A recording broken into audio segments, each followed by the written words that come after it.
در حالی که در غزه مردم گرسنه‌اند و بسیار کسان خوراک کافی ندارند و برخیشان از گرسنگی میمیرند. در چنین وضعیت که مردم الکی از جنگ و گرسنگی خسته شدند، یک مشکل نو پیدا شده است: حمله به ماشین‌های کمک. بر اساس خبرها یک گروه غارتگران در فلسطین به این ماشین‌ها حمله کرده است که گفته می شود که این گروه با اسرائیل همکاری دارد. روزنامه اسرائیلی با نام گارس نوشته است که این گروه در جنوب غزه فعال است و راهبر آن خود را یاسر ابوشباب می‌نامد. او یک جنایتکار است و از یک خانواده کلان بدوئین در شهر رفح میباشد. او پیشتر هم برای جنایت‌های گوناگون در زندان‌های حماس نشسته است. در آخر سال گذشته وقتی که حمله به ماشین‌های کمک زیاد شد، بسیاری از مردم گفتند که همین ابوشباب و آدمانش به ماشین‌ها حمله می‌کنند، آنها را غارت می‌کنند و کمک را نمی‌گذارند که به مردم رسد. از طرف دیگر سازمان ملل متحد اسرائیل را گناهکار می‌کند برای آنکه اسرائیل راه‌های رسانیدن کمک را مخصوص از جای‌های انتخاب می‌کند که خطرناک است و در آن جای‌ها بسیار غارتگری می‌شود.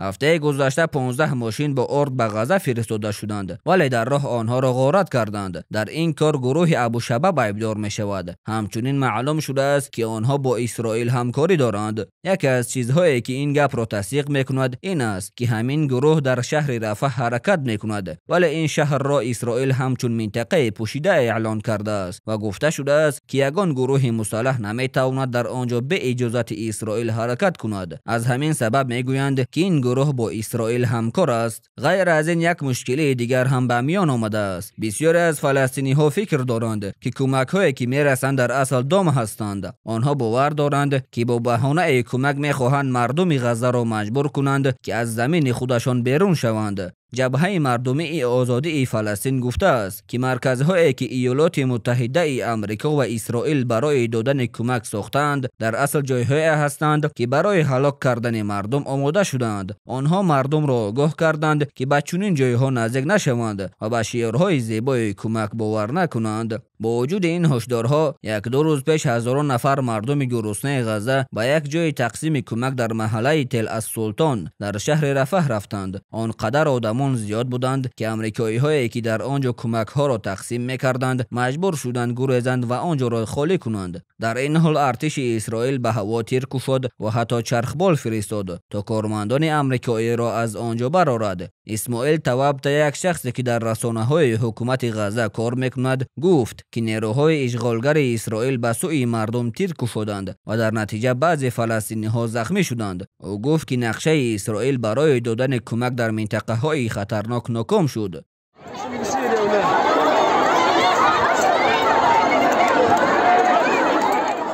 اویگدور لیبرمن، رهبر یک حزب اسرائیلی با نام خانه ما اسرائیل، گفته است که این به ترتیبی هایی که در وقت دادن کمک های بشردوستانه اجرا می شوند نتیجه بد بودن کار حکومت اسرائیل است.